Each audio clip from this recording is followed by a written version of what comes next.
Welcome to an Alphabet of Fairy, and once again we have another letter, and this time it is the letter R. In this snippet of folklore, we will take a little look at the red cap, the Rojenice, and the Rubezhal.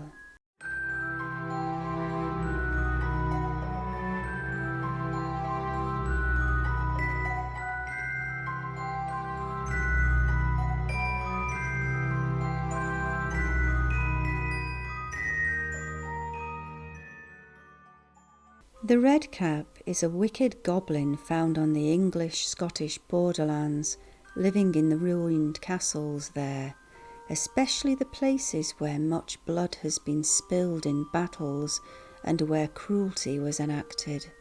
The blood of his victims he would dip his cap in, turning the cloth red, and hence his name. He is said to be short in stature and very broad, with long teeth that stick out, long talon-like nails on long thin fingers. His eyes are red as fire, his hair lank and hanging down to his shoulders, wearing iron boots and holding a pike-staff in his left hand.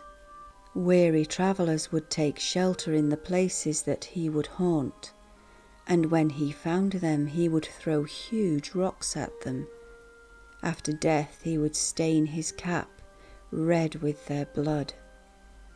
No human strength could overcome Red Cap, but he could be driven back by words from the Bible or by waving a crucifix.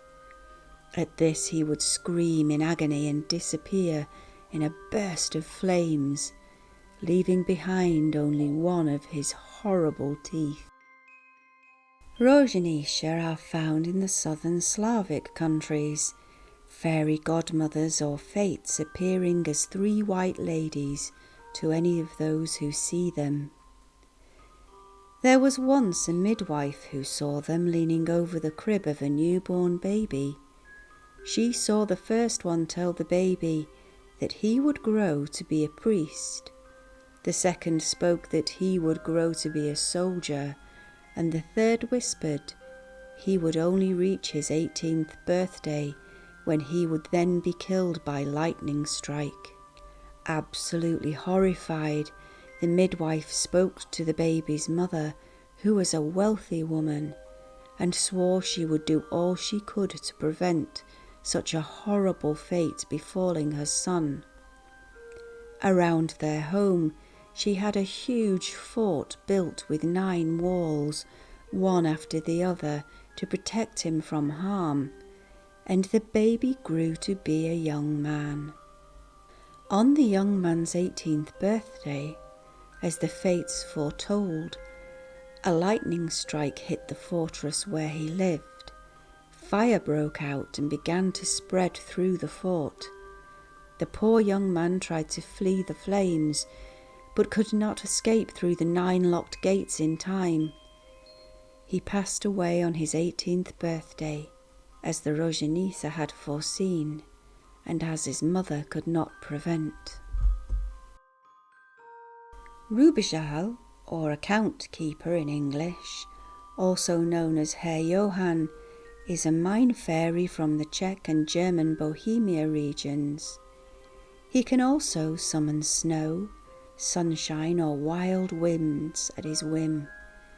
He can be found living in the Riesengebirge mountains on the heavily wooded sloped sides. He has a fierce hatred of humans and will not suffer any near him or his land.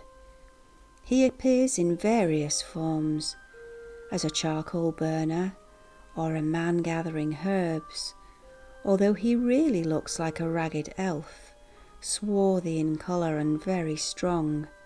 He is known locally as the Master of the Mountains, and has a few tricks that he likes to play on humans. He can make their noses grow long, turn fruit into gold or animal dung, make horns appear on people's heads, or turn straw into wild unruly horses. In Germany, Rubezhal watches over children who are lost in the woods, keeping them safe.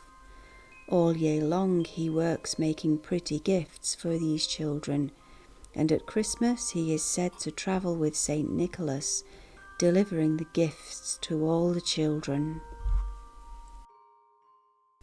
Thank you for listening to another episode of the Alphabet of Fairies. I hope you are enjoying the series.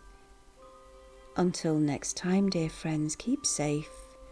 Brightest of blessings, and remember, don't play with the fairy folk, or you may end up in one of my folk tales yourself.